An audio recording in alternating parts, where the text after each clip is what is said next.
Ciao, bentornato. Oggi volevo dedicare un video all'articolo che ho scritto sulla disosmia. Questo articolo lo troverai all'interno del portale Kizzard, www.kizzard.it, ovviamente più snocciolato, sicuramente troverai moltissimi accorgimenti, più di questo video, ma brevemente volevo darti qualche input veloce. Si parla di disosmia. Che cos'è la disosmia? Prima di dirti che cos'è la disosmia, ti dovrò spiegare che cos'è l'anosmia. L'anosmia è la capacità, o meglio l'incapacità, diciamo così, totale di poter sentire gli odori. Da questo ne deriva che c'è anche la disosmia, quindi l'incapacità temporanea di non poter sentire quelli che sono gli odori.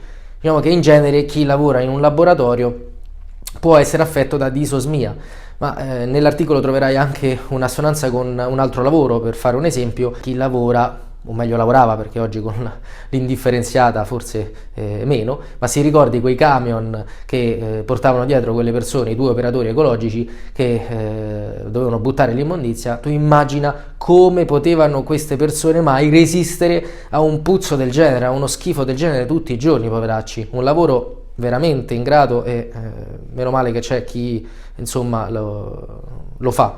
Da questo punto di vista, ora scendendo un po' più sul tecnico, devi immaginare che queste persone, stando tutti i giorni a contatto con questi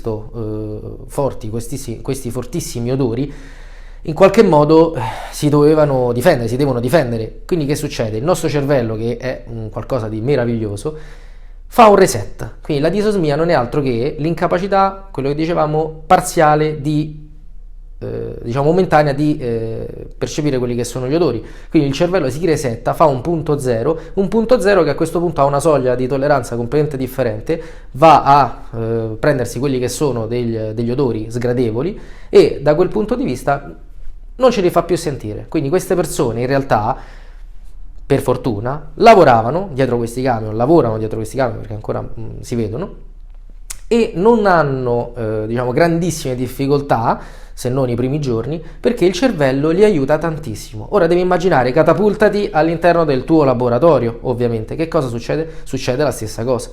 Qual è la piccola differenza? Che magari tu lavori con delle sostanze cancerogene, che tu lavori con delle sostanze che non sono solamente maleodoranti, ok? Quindi questa cosa è fondamentale. Allora, che vuol dire? Vuol dire che magari tu utilizzi una cappa chimica ductless, quindi a ricircolo con carboni attivi all'interno del tuo bel laboratorio, ma non ti renderai mai conto se la cappa sta funzionando nel modo corretto, mentre noi che siamo i tecnici che interveniamo su quelli che sono i laboratori per fare le manutenzioni, quasi da subito ci rendiamo conto se c'è una sostanza chimica che si sente, che magari può essere pungente o meno.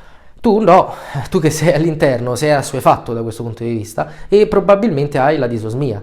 Quindi non te ne puoi accorgere, è impossibile che tu te ne renda conto, per te sarà la pura normalità e questo è anche un bene, ripeto, perché il cervello ti permette di lavorare in ogni circostanza. Dall'altra capisci bene che se la tua cappa non riesce più a trattenere, quindi il carbone attivo che hai all'interno, parlavamo di cappa chimica, ductless, non riesce più a trattenere quelle che sono le molecole di quelli che sono i gas che vengono generati dalle sostanze che tu stai manipolando, qualche problemino potrebbe dartelo, no? Quindi che succede? Succede questo: puoi tranquillamente uscire da questo stato di disosmia prendendo dell'aria fresca. Quindi il consiglio è questo: durante il weekend, soprattutto se lavori ovviamente tutta la settimana e devi riattaccare il lunedì, prova ad andare a fare una passeggiata, prova un attimino a concentrarti su questa cosa. Quindi il venerdì vedi se senti odori o non senti odori e come va nel tuo laboratorio. Il sabato e domenica proprio fai una bella passeggiata nel bosco, vai al mare, cioè purificati completamente da quelli che possono essere degli odori del tuo laboratorio e l'indomani, il lunedì, il martedì, insomma, quando rientri,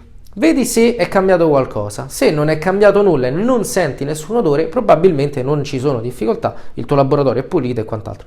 Ma se utilizzi delle sostanze, il tuo laboratorio è impregnato di queste sostanze, c'è qualcosa che probabilmente non sta funzionando. Può essere ovviamente un discorso delle cappe, c'è un discorso poi più generalizzato di areazione, ci sono tantissimi fattori che entrano in gioco. Io spesso questa la chiamo sicurezza apparente, no? Uno entra nel laboratorio e dice no, non sento niente, è tutto a posto. Non sei tu la persona che può, a meno che non sai queste cose, che può dire se è tutto a posto o non è tutto a posto. Quindi scaricati immediatamente l'articolo, vai su www.kizzard.it, leggitelo E se ancora non l'hai fatto, iscriviti al nostro canale YouTube per rimanere sempre aggiornato. Ciao!